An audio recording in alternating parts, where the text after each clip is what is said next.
La résilience, c'est cette capacité de rebondir malgré les tempêtes. Mais attention, être résiliente ne signifie pas ignorer la souffrance ou prétendre que tout va bien. Au contraire, il s'agit d'accueillir ce qui est et de se donner le droit de ressentir. Peut-être que vous vous sentez souvent épuisé, stressé par le poids du quotidien, avec cette peur constante de ne jamais pouvoir atteindre le bonheur que vous désirez tant. Vous n'êtes pas seul dans cette lutte. Dans cet épisode, je vous propose de partager quelques leçons que j'ai apprises sur la résilience.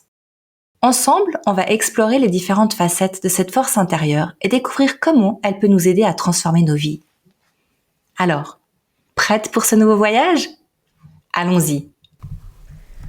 Je suis Anouk Troyet et je vous souhaite la bienvenue chez Elle et la Lune, le podcast inspirant qui va vous aider à entrer en action afin d'incarner et briller de tous les feux de votre belle puissance féminine. Alignement, liberté, osons notre féminin sauvage, célébrons l'énergie féminine, honorons notre nature lunaire en nous connectant à notre véritable essence. Alors préparez-vous pour un merveilleux voyage à travers le cosmos féminin. Sans plus attendre, je laisse la place à l'épisode du jour. Bonne écoute! Bonjour à toutes et bienvenue dans ce nouvel épisode d'Elles et la Lune. On parle souvent des blocages intérieurs, ces croyances limitantes qui nous font douter de notre capacité à être heureuse et épanouie. Peut-être que vous vous reconnaissez dans certaines pensées comme « j'y arriverai jamais »,« je mérite pas d'être aimée » ou encore « ça c'est pas pour moi ». Ces croyances, elles sont comme des murs invisibles ancrés dans notre esprit depuis longtemps. Mais voici la vérité. On a le pouvoir de réécrire ces pensées, de les transformer pour cultiver un espace de paix et de bien-être. C'est top, non ? En tout cas, c'est du vécu, et je suis là pour vous le confirmer. Mais avant d'aller plus loin, j'aimerais vous raconter une histoire. Une histoire qui pourrait peut-être vous parler. On va parler de Claire. Elle a 42 ans. Elle est récemment divorcée et doit jongler entre son travail, ses responsabilités de mère et ses inquiétudes financières. Chaque jour, Claire se lève avec cette petite voix intérieure qui murmure ou parfois même crie. « T'y arriveras pas seule, tout repose sur toi et puis t'es pas assez forte et y en a marre, et puis t'es fatiguée, et puis maintenant ça suffit, t'y arriveras jamais. » Alors pour avancer, Claire, qu'est-ce qu'elle fait ? Elle porte un masque. Et quel masque ? Celui dont on a déjà souvent parlé, celui de la femme forte et indépendante. Parce qu'elle pense qu'elle n'a pas d'autre choix. Mais sous ce masque, elle se sent vulnérable, submergée par la peur. Quand elle rentre le soir chez elle, elle sait plus comment faire, elle sait plus comment sortir de ce tunnel. Elle a peur de l'avenir, peur de manquer de quelque chose, peur de ne jamais être aimée comme elle est, tout simplement. Et cette peur la pousse à croire qu'elle n'est pas digne de bonheur, qu'elle restera toujours seule et dans le besoin, voire même qu'elle n'est pas une bonne mère parce qu'elle peut pas apporter un chouette papa à ses enfants. Ça, c'est du vécu. Peut-être que vous aussi, vous vous reconnaîtrez dans certaines de ces pensées. Ces croyances, elles sont souvent invisibles et elles façonnent notre quotidien. Elles sont tellement enracinées qu'on les prend pour des vérités absolues. Mais en réalité, elles nous emprisonnent, elles nous empêchent de voir toutes les possibilités de vie qui s'offrent à nous. Elles nous limitent, elles nous font douter, elles nous freinent dans notre capacité à rêver et à avancer vers une vie qui nous inspire. Et bien souvent, elles nous empêchent de dormir. La bonne nouvelle, c'est que ces croyances, elles sont pas figées. Et quand on prend conscience de leur présence, on peut petit à petit les remettre en question, les transformer, les remplacer par des pensées qui nous élèvent et qui nous rappellent notre propre force. Alors, comment faire ? Il y a un truc qui est tout simple, qui paraît tout à fait logique, mais qui prend du temps à être mis en place. Mais c'est vraiment tellement facile, on va dire, dans le sens que ça demande rien d'autre qu'un changement de pensée. Alors ça peut commencer par des gestes simples, comme observer ses pensées quand elles surgissent, les noter, les confronter avec douceur. Par exemple, il y a un truc qui marche super bien, c'est au lieu de se dire j'y arriverai jamais. De se dire, je suis en chemin et chaque jour je vais de mieux en mieux. Ça, c'était une technique que j'avais apprise en hypnose avec mon hypnothérapeute. Et je vous assure que quand on commence à utiliser cette méthode de transformer nos pensées, les choses elles changent tout de suite. Je vous assure que les résultats ils sont souvent instantanés. C'est juste incroyable. Il y a la méthode aussi Ho'oponopono qui marche très très bien pour ça. Si vous avez envie de taper sur internet, vous trouverez. C'est aussi une répétition de phrases qui sont vraiment mais vraiment efficaces. Et ça vient tout simplement du fait que ça change le mode de pensée. Et que quand vous vous parlez à vous en bien, et quand vous reprenez confiance en vous et l'estime de vous, et les autres, ils le ressentent. Et du coup, si vous avez confiance en vous et que vous ne doutez pas de vous, ben les autres, ils vont pas pouvoir le faire non plus. En changeant petit à petit la manière dont on se parle, je vous assure qu'on se donne la permission de croire à de nouveaux possibles. Et puis, je vous assure aussi qu'on voit des résultats quasi immédiats. C'est juste un truc de fou. Et c'est là que la résilience, elle prend tout son sens. Parce qu'elle nous aide à avancer, même quand l'horizon, il paraît sombre et puis surtout impénétrable et puis j'ai l'impression que c'est un grand trou noir en fait. Alors imaginez, on va revenir à notre petite Claire. Imaginez Claire qui chaque jour remplace doucement son « je ne suis pas assez forte » par « j'apprends à être forte à mon rythme ». Elle commence à reconnaître ses petits succès, à se dire qu'il n'est pas normal d'avoir peur, mais que cette peur n'a pas besoin de décider pour elle. Elle accepte que le changement soit un processus, pas un sprint, et qu'elle a le droit de se célébrer même pour les petites victoires. Ça, c'est un truc aussi que j'avais réussi à mettre en place. J'avais beaucoup de mal, évidemment, à dormir, à m'endormir le soir, ou alors je me réveillais à 2h du matin parce que voilà, j'étais complètement dans l'angoisse du lendemain aussi. Et un soir, une nuit, j'en avais tellement marre, j'étais tellement fatiguée, que je me suis dit, bon, de toute façon, on est au milieu de la nuit, ou bien il fait nuit, tout dort, tout et tout le monde. La banque, les entreprises, les ennemis potentiels, les ex, ou je ne sais quoi, les soucis qu'on a à ce moment-là. Tout le monde dort. Il n'y a plus rien qui bouge. Donc, ça sert à rien que je cogite, ça sert à rien que je me fasse du souci. Surtout que la nuit, les choses, elles sont beaucoup plus sombres. Il y a des choses qui peuvent vraiment vous créer des crises. Enfin, c'est mon expérience aussi. Il y a des événements, des choses ou des soucis qui me créent des crises d'angoisse. Et en fait, ces crises d'angoisse ou le sujet de cette crise d'angoisse, bon, quand on sait d'où elle vient, parce que ça, à force, on sait même plus d'où elles viennent des fois, eh bien, elles disparaissent. La source de ces angoisses, elle disparaît la journée. Je sais pas si vous avez déjà remarqué ça. Dès que le soleil se lève, dès qu'on se lève, qu'on est dans l'activité, dans l'action, eh bien, ces soucis-là, même s'ils sont toujours présents, ils nous font plus angoisser. On se dit simplement, ah mince, il va falloir que je résolve ça, ou bien je sais pas comment faire comme ça, comme si, bref. Mais la journée, on peut agir. La nuit, on peut pas agir, de toute façon.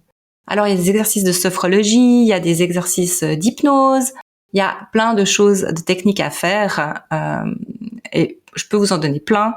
Il suffit que vous connectiez sur mon site, vous m'envoyez un mail, puis moi, je réponds volontiers à vos questions, et puis on peut en parler, c'est avec grand plaisir. Donc, le cœur de la résilience, c'est d'accepter qu'on n'a pas besoin d'être parfaite pour être en chemin. Alors bien sûr, on peut avoir des moments de doute, et puis on en aura. On en a toute la vie, des échecs aussi. Et puis, le but, l'important, c'est toujours de continuer d'avancer. La résilience, c'est vraiment ce fil invisible qui nous relie à nos rêves, même quand on ne voit plus la destination. C'est cette confiance qui naît de chaque étape, même la plus petite, et qui nous rapproche de nous-mêmes et de ce que l'on souhaite. C'est important aussi de constater que chaque avancée, aussi infime soit-elle, elle construit cette force intérieure, cette conviction qu'on est capable de nous relever, d'apprendre et de devenir un peu plus nous-mêmes. Parce que, comme je l'ai dit dans d'autres épisodes, notre cerveau, il n'est pas fait, une fois qu'un événement est terminé, eh bien, il est terminé. Il n'y pense plus. Surtout quand il s'agit de victoire. Surtout quand il s'agit de choses qu'on a aimé faire ou qui nous ont apporté du plaisir. C'est pour ça que c'est important de se souvenir de nos victoires et de nos plaisirs, parce que c'est ça qui nous apporte, en fait, la preuve que tout n'est pas toujours sombre et qu'on est capable de réussir aussi. Et ça, c'est quelque chose qu'on oublie trop souvent. Alors la résilience, finalement, c'est quoi? C'est cette capacité à s'accueillir avec tendresse dans toutes nos imperfections et à continuer d'avancer, un pas après l'autre, vers une vie plus épanouie et authentique. Et ça marche vraiment. Être résiliente, ça veut pas dire être invulnérable. Justement pas. C'est accepter sa vulnérabilité, c'est faire preuve de douceur envers soi-même et s'accorder la permission de tomber en sachant qu'on va de toute façon se relever et puis souvent avec encore plus de force. Je vous invite vraiment à prendre un moment pour vous après cet épisode. Peut-être en notant les idées qui vous ont le plus touché ou en mettant en place des actions comme changer la manière dont vous vous parlez à vous-même. Ça, c'est super important et c'est très fort. Comme je disais tout à l'heure, à partir du moment où vous parlez avec respect, les autres, ils n'auront pas d'autre choix de vous respecter. Parce que ça vous viendrait pas à l'idée de dire à quelqu'un qui a confiance en elle, de la critiquer, de lui dire ouais mais bon, de toute façon finalement t'es nul, ou bien ce que tu fais c'est pas bien, ou bien t'as pas bien accompli ton travail, ou ci ou ça. Dire si vous avez un collègue ou une collègue ou un responsable, ça c'est dans le cadre du travail, mais ou une super amie qui a confiance en elle, qui est lumineuse, qui est sûre d'elle, vous savez pas lui dire ouais mais de toute façon t'es nul, parce qu'elle va vous rire au nez, et puis vous le savez très bien. On a souvent tendance aussi, il y a une chose aussi qu'on peut faire, c'est de se dire voilà, ok, maintenant j'ai pensé ça. Donc vous pouvez noter toutes les pensées enfin toutes les choses que vous pensez de vous et toutes les paroles négatives et désagréables que vous dites toute la journée ou le soir. Vous les notez sur un bout de papier. Faites ça pendant un jour ou deux. Et puis après, regardez. Et puis posez-vous la question.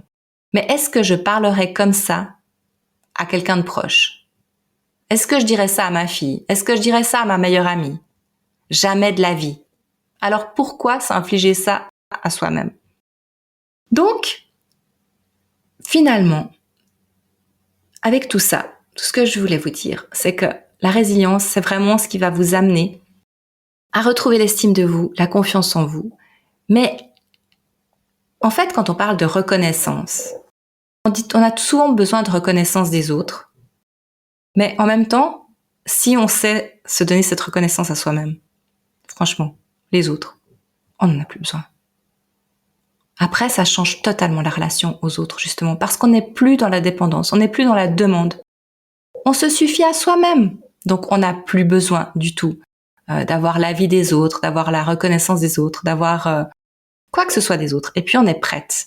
Et c'est à ce moment-là, et à ce moment-là seulement, qu'on est prête à faire des rencontres, à rencontrer un compagnon de vie qui correspond à nos attentes, qui est gentil, à avoir un super job, à rencontrer des collègues, à rencontrer des amis aussi, des nouvelles personnes. Bref, à partir du moment où on a confiance en soi et où on a retrouvé l'estime de soi, on attire à nous les bonnes personnes. Voilà, on arrive à la fin de cet épisode. Donc moi, je voulais vous remercier énormément d'avoir pris ce moment sur Elles et la Lune. J'espère avoir pu vous éclairer sur ces croyances qui nous pourrissent souvent la vie. Et si vous ressentez le besoin de faire un pas de plus, de cheminer à mes côtés pour approfondir cette transformation et bâtir une vie plus épanouie, je vous invite à découvrir mon programme de coaching et mes séances d'hypnose. Parce qu'ensemble, on ira explorer ces croyances qui vous limitent. On va travailler à développer les outils et la confiance pour que vous puissiez créer la vie authentique que vous méritez. Et ça, je le fais avec énormément de plaisir. Parce que je l'ai vécu aussi. Donc c'est aussi mon expérience, c'est l'expérience de mes clientes. C'est le coaching, ma certification en coach, en hypnothérapeute, en tarologue. Toutes ces choses-là, je les mets à votre service. Avec grand plaisir. N'hésitez pas à prendre un appel gratuit de 30 minutes avec moi. Vous le trouverez sur mon site. Vous pouvez le réserver directement dans mon agenda. Ça sera avec grand plaisir qu'on pourra échanger et parler de tout ça. Ah oui, je voulais aussi vous parler parce que je suis en train de mettre en place un programme en ligne, justement, sur les cycles féminins, sur comment développer la résilience, comment reprendre confiance en soi. Tout ça en accord évidemment avec notre cycle féminin, avec la lune, avec la nature. Et afin de pouvoir vraiment mettre en place des outils qui vous parlent le plus, j'ai mis en ligne un sondage. Vous allez le retrouver, je pense que je vais le mettre sur mon site et puis sur mon groupe Facebook. J'ai un groupe Facebook qui s'appelle le Cercle des Magiciennes, que je vous invite aussi à rejoindre. Et je vais mettre le sondage là-dessus, je pense que je vais le mettre aussi sur les réseaux sociaux. Alors n'hésitez vraiment surtout pas à me répondre. Et comme ça, je peux prendre note et puis vraiment faire un accompagnement en ligne que vous pourrez faire quand vous le souhaitez, au mieux, pour répondre le plus à vos besoins. Alors, pour en savoir plus sur tout ça, je vous propose de vous rendre sur mon site ellesetlalune.ch, donc www.ellesetlalune.ch. Et si vous ne l'avez pas encore fait, abonnez-vous à mon podcast Elles et la Lune pour ne manquer aucun épisode et puis mes offres et puis mes propositions. Je vous remercie encore pour votre présence et n'oubliez pas, vous avez en vous la force de cultiver votre résilience et de vous créer une vie alignée avec qui vous êtes vraiment. Et c'est jamais trop tard, surtout. Alors à très bientôt pour un nouveau voyage dans le cosmos féminin.